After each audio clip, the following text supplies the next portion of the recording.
एक तरफ जहां खालिस्तान टाइगर फोर्स यानी केटीएफ के आतंकी हरदीप निज्जर की हत्या को लेकर भारत और कनाडा के बीच तनाव गहराता जा रहा है, तो वहीं दूसरी तरफ कनाडा में एक और वांटेड गैंगस्टर सुखदूल सिंह गिल उर्फ सुक्खा का मर्डर हो गया। सुक्खा एक इनामी गैंगस्टर था और उस पर भारत में कई दर्जन मामले दर्ज थे। इसमें हत्या और हत्या के प्रयास जैसे गंभीर मामले भी शामिल हैं। लेकिन वर्ष 2017 में वो जाली पासपोर्ट की मदद से कनाडा भाग गया था। सुक्खा को खालिस्तानी आतंकी हर्षदीप सिंह उर्फ हर्ष डल्ला का राइट हैंड माना जाता था और वो उसके साथ मिलकर खालिस्तान टाइगर फोर्स को संभाल रहा था। जानकारी के अनुसार हमलावरों ने सुक्खा पर करीब 15 गोलियां दागी, जिससे उसकी मौत मौके पर ही हो गई। कनाडा में खालिस्तानी आतंकी निज्जर की हत्या के बाद यह इस तरह की दूसरी बड़ी वारदात है। इस हत्याकांड की जिम्मेदारी जेल में बंद लॉरेंस बिश्नोई के गैंग ने ली है। लॉरेंस गैंग ने सोशल मीडिया पोस्ट में इस हत्याकांड की बात कबूली है। इस पोस्ट में लिखा गया है कि दुनिया में चाहे जहां मर्जी भाग लो, हमसे दुश्मनी लेकर कहीं नहीं बच पाओगे। टाइम कम या ज्यादा लग सकता है, लेकिन एक एक को अपने कर्मों की सजा जरूर मिलेगी। यानी पहली नजर में यह हत्याकांड स्पष्ट रूप से गैंग वॉर का नतीजा है।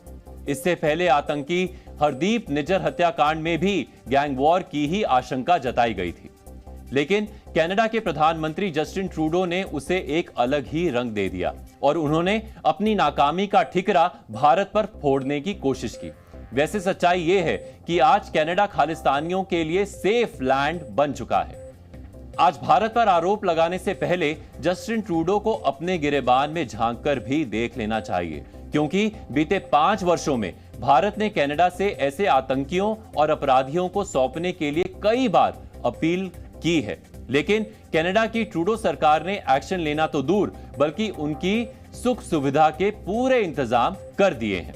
सूत्रों के अनुसार करीब 2 दर्जन खालिस्तानी आतंकी और अपराधी आज भी कनाडा में मौजूद हैं और खुलेआम अपनी आपराधिक गतिविधियां भी चला रहे हैं।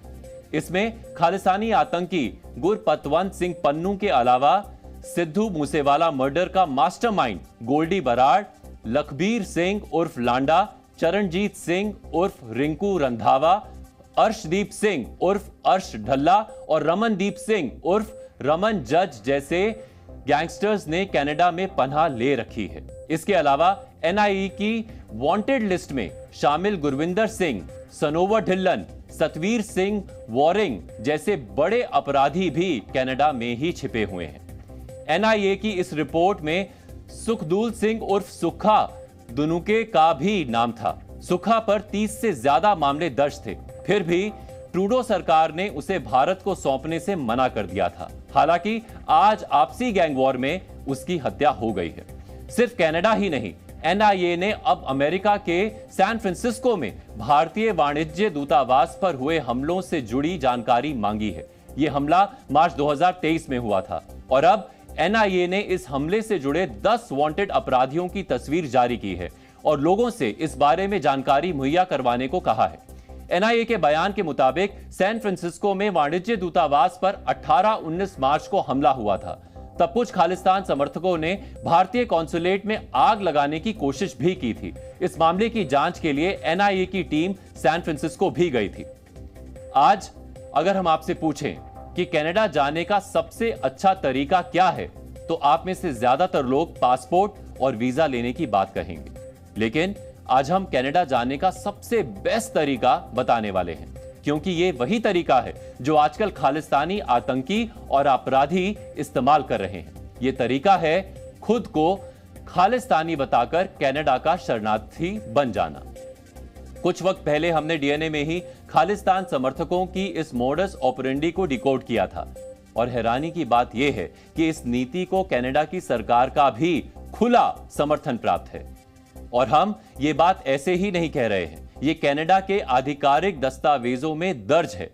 अब हम आपको कनाडा सरकार ने कितने खालिस्तानी आतंकियों को अपने यहां जगह दी है उसके बारे में बताने जा रहे हैं। यकीन मानिए, आप इन आंकड़ों को देखकर हैरान भी होंगे और परेशान भी। किसी देश में अगर इतनी बड़ी संख्या में भारत विरोधी आतंकी मानसिकता लोग इकट्ठे हो रहे हैं तो यह गंभीर बात है।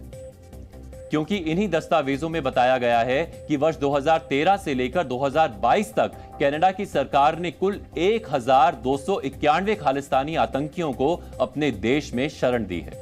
यही नहीं, कनाडा में राजनीतिक शरण लेने वाले खालिस्तानी आतंकी बाकायदा बताते हैं कि वो खालिस्तानी आतंकी हैं और अगर वो भारत वापस गए तो भारत सरकार उन्हें सजा देगी। यानी खालिस्तानी आतंकी खुद के खालिस्तानी होने के सबूत देते हैं और बदले में उन्हें कनाडा में शरण मिल जाती है। अब हम आपको एक केस स्टडी भी दिखाएंगे। यह रिपोर्ट हम कुछ वक्त पहले भी आपको दिखा चुके हैं, लेकिन जी न्यूज संवाददाता शिवांक मिश्रा की यह रिपोर्ट आपको एक बार फिर देखनी चाहिए ताकि आप समझ सकें कि कनाडा किस तरह भारत विरोध का अड्डा बनता जा रहा है। ये दिखाते हैं कि कैसे स्वघोषित खालिस्तानी आतंकियों को कनाडा में राजनीतिक शरण मिलती है। ये आप देखिए, ये कनाडा के इमिग्रेशन एंड रिफ्यूजी बोर्ड की हियरिंग की एक कॉपी है जिसमें एक व्यक्ति ने राजनीतिक शरण के लिए कनाडा में अप्लाई करा था। 1 अप्रैल 2021 को इस पूरे मामले की सुनवाई हुई थी। उसका फैसला आया था 26 अप्रैल 2021 को। अब यहाँ पर अगर हम लोग आपको बताएं तो ये व्यक्ति खुद बता रहा है कि ये व्यक्ति खालिस्तान का समर्थन करता है और भारत सरकार या पंजाब की जो पुलिस है वो इसे प्रो खालिस्तान मिलिटेंट मानती है, यानी खालिस्तानी आतंकवादी मानती है। इसी बिना पर इसे कनाडा में शरण दी जाए। अब आप ये देखिए आखिरी में, अब यहाँ पर कंक्लूजन क्या निकला। आईआरबी ने यह कहा कि having consider all the evidence the panel find that the claimant had established that he faces a serious possibility of prosecution in India due to his political opinion. यानी कनाडा की IRB के मुताबिक उन्होंने ये पाया कि अगर ये व्यक्ति भारत वापस जाता है तो इसके ऊपर अत्याचार हो सकते हैं इसकी पॉलिटिकल ओपिनियन की वजह से। पॉलिटिकल ओपिनियन क्या है कि ये इस व्यक्ति को भारत में खालिस्तानी आतंकवादी पुलिस मानती है, जो कि ये खुद बता रहा है, और इसकी वजह से इसे रेफ्यूजी का स्टेटस कनाडा में दे दिया जाता है, यानी पॉलिटिकल असाइलम इसे दे दिया जाता है। तो कुछ ये तस्वीर है कि किस तरह से एक पूरी मोडस ऑपरेंडी के तहत विदेशों में जो खालिस्तानी आतंकी हैं, जो अपने आप को घोषित कर रहे हैं कि भारत सरकार या पंजाब पुलिस उन्हें आतंकी मानती, वो विदेशों में शरण ले रहे हैं और भारत विरोधी कृत्य कर रहे हैं। शिवांक मिश्रा, जी मीडिया, दिल्ली। हमारी ये रिपोर्ट देखकर आपको काफी कुछ समझ में आ गया होगा, लेकिन क्या आप जानते हैं कि इस खेल में भारत के अपने चुने हुए सांसद भी शामिल हैं। पंजाब के संगरूर से लोकसभा सांसद सिमरनजीत सिंह मान खुलेआम यही कर रहे हैं। जी न्यूज के साथ बातचीत में उन्होंने खुद कबूल किया था कि वो खालिस्तान समर्थकों को कनाडा भिजवाने के लिए अपने आधिकारिक लेटर हेड का इस्तेमाल करते हैं। आज आपको वो रिपोर्ट एक बार फिर देखनी चाहिए, क्योंकि ये रिपोर्ट कनाडा के खालिस्तान प्रेम का कच्चा चिट्ठा है। देखिए, 50,000 को हमने बाहर भेज दिया तो आज हमारे पास ऊपर जुल्म तो नहीं हो रहा। सारे मुल्कों में सिख सफ़ीर खाने जो इंडिया के हैं उधर प्रोटेस्ट करने लग पड़े। हम स्टेटलेस पीपल हैं।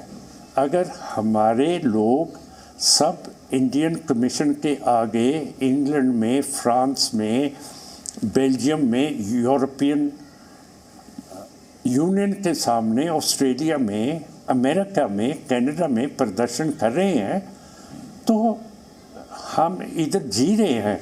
अच्छा। हम अपनी सुरक्षा के लिए, जैसे इंडिया रूस से Su-30 लेता है, S-400 मिसाइल्स लेता है, काहे को लेता है? अपनी सुरक्षा के लिए। अगर हमको खतरा है अपनी सुरक्षा के लिए, हमने लोगों को भेज दिया बाहर। जी न्यूज़।